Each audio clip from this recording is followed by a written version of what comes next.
Rock still dominates the radio airwaves, and the rock groups audiences are listening to are almost exclusively white. The Black Rock Coalition is a pressure group set up to combat this. Their best-known band is Living Color, led by Coalition founder Vernon Reid.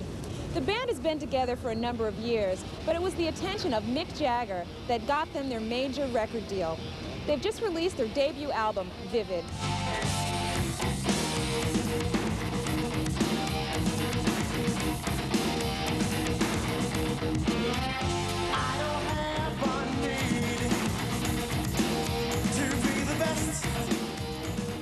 Another one of the Black Rock Coalition's goals is to kind of break down the barriers between musicians, between audiences, and to talk about, racism in the business, and to also, just raise consciousness, let people know that there are a bunch of people, they're thinking about black culture in a different kind of way. And looking at black pop and, rock and roll as black American culture, which is a very important, distinctive way of looking at it, as opposed to just looking at it as, a song on the charts goes up, it goes down, but looking at it as, part of our cultural fabric. I've got no master plan, just a simple middleman. It's a scream from the middle ground is like what I like to call it. So, and it's basically about bands like this, and the music talks a lot about the situation that we're in. We're a black band playing what's supposed to be white music, but it really isn't. So we're stuck. White folks may not accept it because we're too black. Black folks may not accept it because it's too white. And we're stuck. There's nowhere you can move in that point. So we try our hardest, and it's like a plea to for individuality, basically.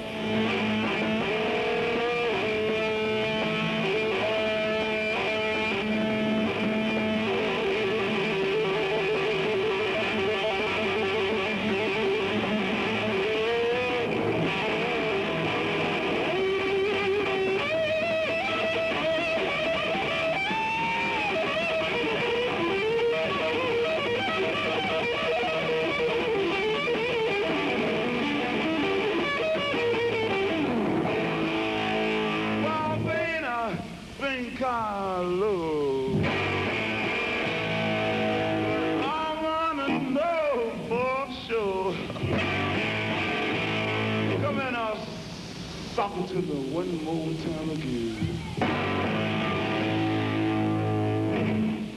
I love. Of course, I listened to Hendrix.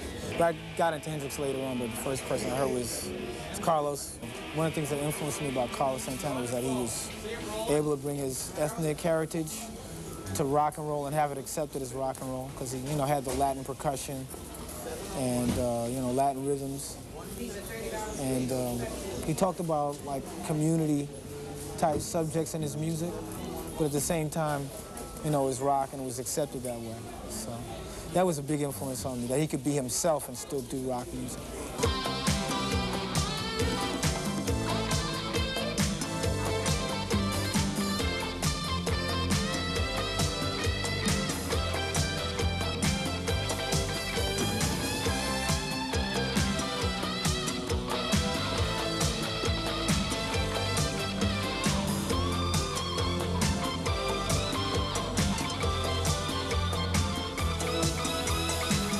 I think Prince is great.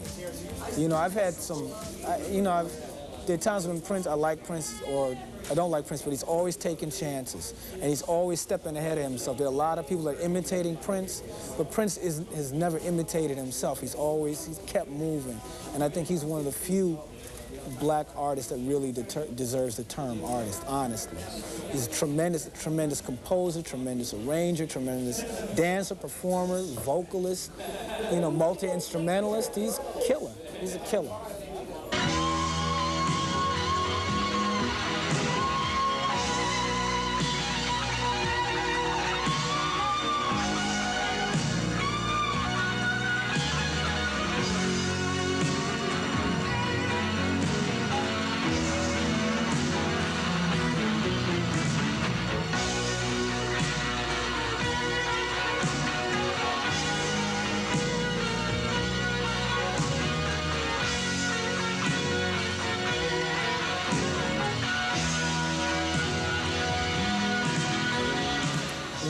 people want to be stars as opposed to trying to express themselves. You know, as opposed to trying to, you know, deal with whatever demons they have, or talk about the blues, how, you know, like being in love with a man or a woman is making them feel bad or what have you, or how it's making them feel good.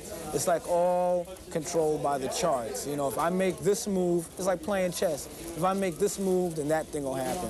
If I make that move, then that'll happen. If I say this, I can't say that, because if I say that, then these people won't like me, and then my record won't get played. And that's the way people are living their lives, and it's a drag. You know, and that's why I said black pop is close to being dead, you know, and it's, you know, it'll either come back to life, you know, people will start going back to the roots of the music, the gospel and the blues, or they won't, and, you know, it'll just be not happening.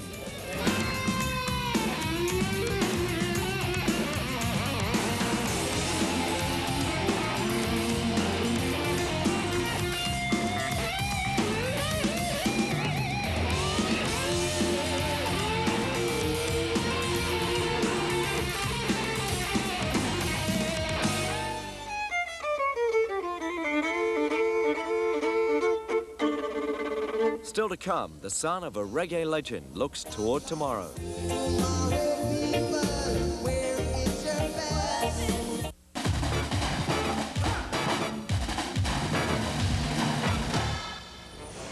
On June the 11th, musicians from all over the world dedicated to breaking down the walls of apartheid gathered here at Wembley Stadium for the Nelson Mandela birthday tribute concert.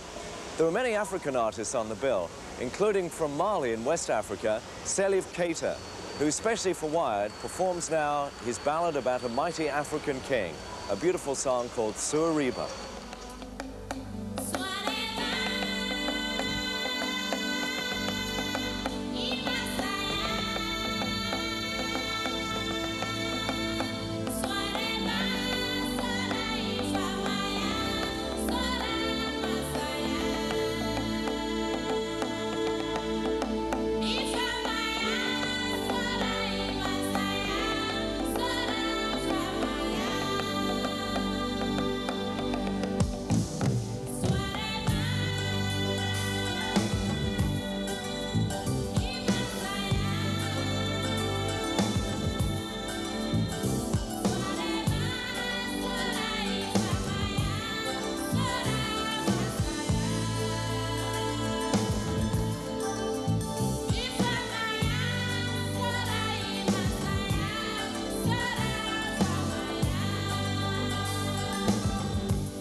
Our next band, Prefab Sprout, played with Bowie here for Live Aid.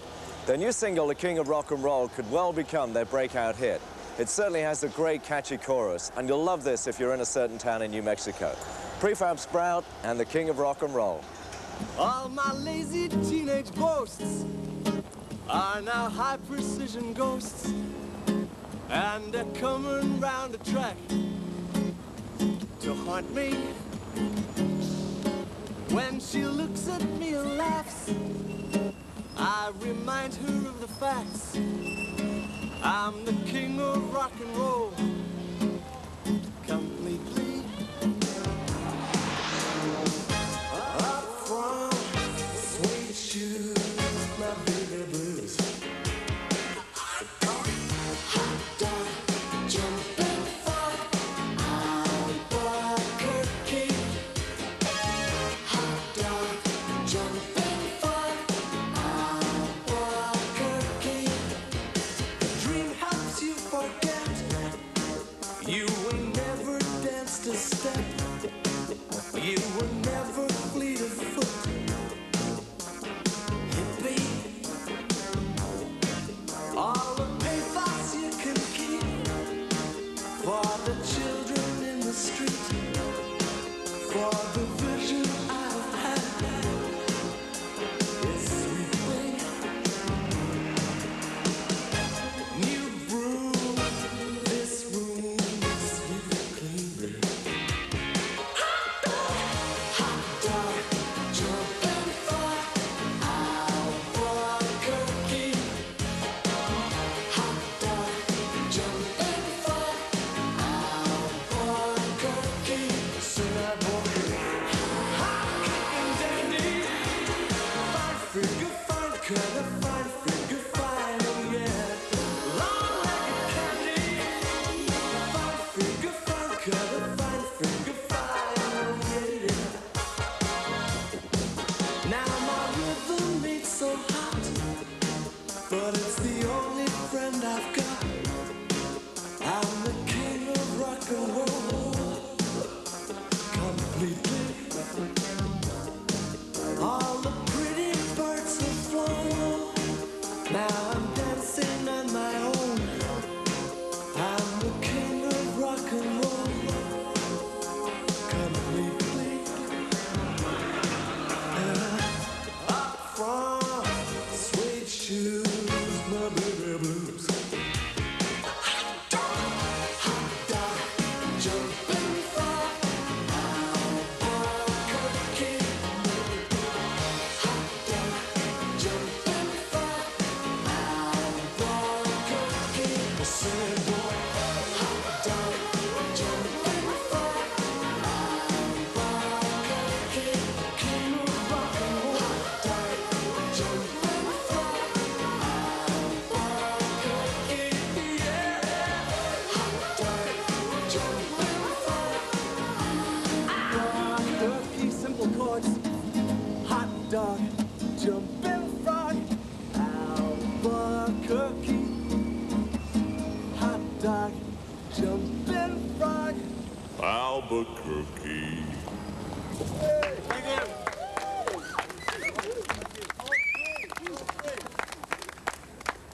Coming up, Wired correspondent Tim Graham talks to Elton John about his music, his money, and his marriage. Personal question. Are you happily married?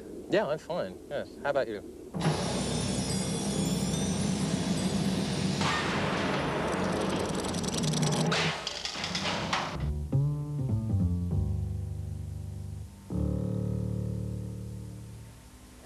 Elton John began his career as a professional musician, playing for just a few quid a night in pubs like this one in outer London, fighting to be heard above the noise of the weekend drinkers. Now, almost 25 years later, he talks to Wired correspondent Tim Graham about his once and future adventures in the business of music. 15 or 16 and at school, that was £1 a night I was paid on a Thursday night and Friday, sometimes on Friday, Saturday and Sundays. And then my parents took the box round, and so I used to earn a good bit of money, which enabled me to buy my first electric piano and first amplifier. And then when I turned professional, we got paid 15 quid a week to back people like Patti LaBelle and Billy Stewart and Major Lance and Wilson Pickett. And 15 quid a week each between 8 of us. And we did 4 gigs in one day. But when you're young, you don't think about the money. You just think about, oh, when's the next gig coming? You know, oh, we've got a gig, great. Money doesn't play a big part it didn't play a big part when I happened in the States, really. It was just, I couldn't believe my record was in the charts above Crosby, Stills and Nash. It was pure excitement. I never had time to think about the money. Is that why, despite obvious tax disadvantages during the 70s to you, that you chose to stay here? Well, I mean, I don't really see all this bit about tax disadvantage. I was a wealthy man with paying the tax, so why? And it was my home, and I love living here. So I really just, it never occurred to me ever to do it. Bernie, on the other hand, Bernie Taupin, who writes lyrics, went to Los Angeles and loves it, and that's his, prerogative. I just love living here. I could not live in the States for a long period of time because it would change me and it would change my outlook on life. And I love going to America and I love playing there, but I have to get back to a little bit of sanity. Personal question, are you happily married? Yeah, I'm fine, yes. How about you? I'm not married. See you afterwards. Yes, I need some advice. I need some guidance. Yeah. No, in all seriousness, you know, it's publicly stated that you're bisexual, and people are curious as to why you got married. Was it for reasons of companionship, or? No, it was just because I wanted to get married, and I felt it was the right thing to do. I thought about it for a time, and you don't really enter into something like that. You know it's going to be difficult in any situation. We've been together nearly 4.5 years, and there's been ups and downs, but it's not an easy business to remain married in. But it's something you work at, and you don't just throw something away that's valuable to you. And I think it's a valuable asset to me. And as two people, we really like each other, we love each other, and it's good for both of us. Sure, there are ups and downs and everything, but it's an asset, and you just have to keep working on it. I mean, in any field, it's bad enough, but in this business, because you're away from each other so long sometimes, which sometimes can help as well, it's very ultra difficult. This is the new LP, Red Strikes Back. Now you're getting rid of all these old costumes, is that right? I'm getting rid of the whole lot, yeah. It's about time I cleared my wardrobe and had something a little more conservative. Bloody horrible, aren't they? Huh? No, they're not. How dare you? It gets so hard sometimes to understand. This vicious circle's getting out of hand. Don't need an extra eye to see that the fire spreads the faster in the breeze. And I don't wanna go on with you like that. Don't wanna be a feather in your cap. Just wanna tell you, honey, I ain't mad, but I don't wanna go on with you like that. As you release this LP, there's the auction, there's the fact that it's called Red Strikes Back. Do you think it's a real turning point in your life that you're openly admitting to everybody? Not really. I mean, I've admitted that most things to everybody anyway.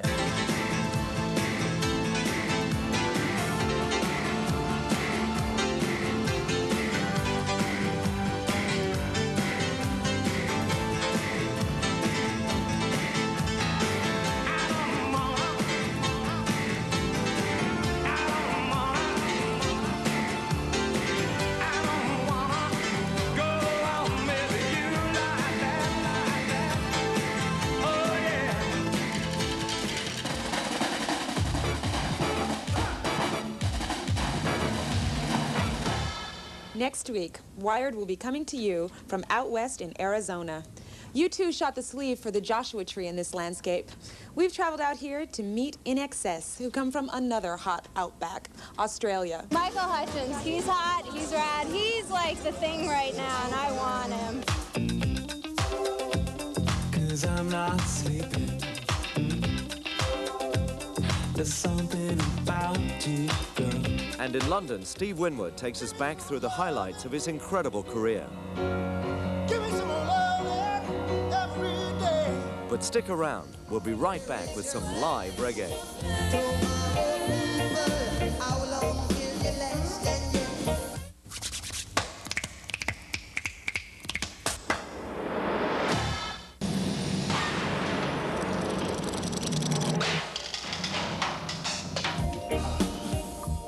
Finishing off this week's show, we've got the rightful heir to reggae's greatest legend. Ziggy Marley is Bob's eldest son. His latest album, Consciousness Party, produced by Talking Heads Chris Frantz and Tina Weymouth, proves that Ziggy Marley is indeed the future of reggae. I spoke with Ziggy, his mom and sister Sidella before this exclusive live Wired performance. Did you feel that you were always expected to do music, or was it something that naturally happened? Was she pushing you, or what? Oh, mommy, no man, mommy and daddy is some people education come first, so even my father never want to go in it, like, you know, just go into it like that. He wants just to get education first. And where did you get that? Was it Jamaica and America? Jamaica. We went to school in America for about a couple of years, really. And were you listening to music all the time? No. Only when my father rehearsed, we used to hear music and radio and other things. Not really listening to it, you know. Were you on the road, Mum? Yes. Yeah? Yes, it's a pleasure. Yes. It's not that you're keeping an eye on what's going on. No. Yeah, that's part of it. Take care of business, you know. Yeah. She's a manager. But you make sure it's fun too. I dance every night, and I get exercise from it, and rejuvenation. It's new energy, and seeing them doing this is like seeing Bob and myself and the I3s. It's like a thing that I was in, and I came out, and I'm looking back at the same thing. So it really is sometimes chilling, you know. You talk about Jah a lot. Yeah, he's my father. He's your father? Yeah. Your father too. I would call him God though, maybe, yeah? Yeah, our Father, who art in heaven. Hallowed be his name. Just a different name, the same guy. He's not a guy, he's a supreme being. He's a supreme. Sorry, supreme. Yes. And he's in your music. Yeah, he make music. He's the first man in the music, in everything. Inspiration. He's in your radio program. Tomorrow, people, where is your best? Tomorrow, people, how long will you last? Tomorrow, people, where is your best? Tomorrow, people, how long will you last? Today you say your day off. Tomorrow you say you're gone, but you're gone so long. If there is no love in your arms, so sorry, then there is no hope for you. Tomorrow, people, where is your past? Tell me now. Tomorrow, people. Tomorrow, people, where is your past? Tomorrow, people, how long will you last? Soldier in the air, but you still don't have a thing to spare. You're flying high while we're on the low. Tomorrow, people, where is your past? Tomorrow, people, how long will you last? Tomorrow, people, where is your past?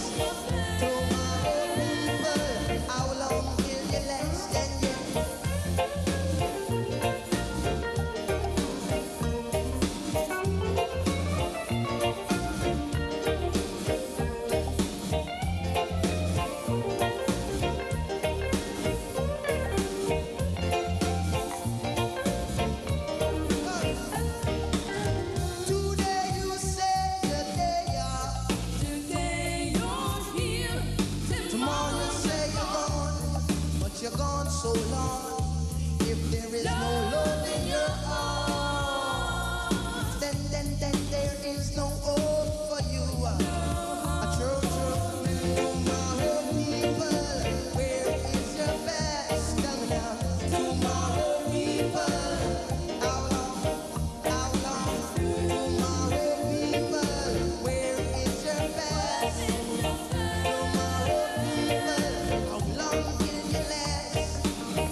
many people did that one cake?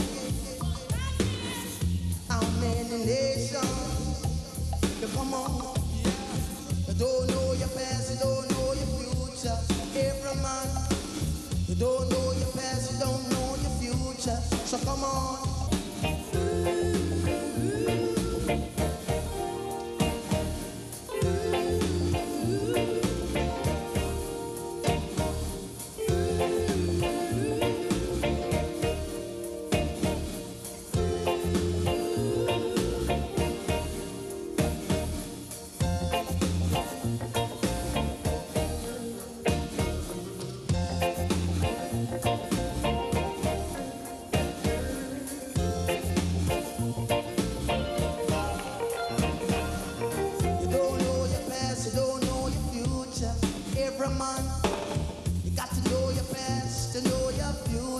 Everyone, you don't know your past, you don't know your future.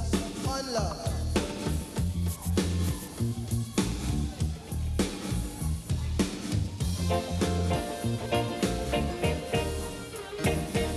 Well, we got to be off now. See you next week from Arizona, New York, and London, where we've got Steve Winwood on piano and a little bit of smoke from Robert Cray.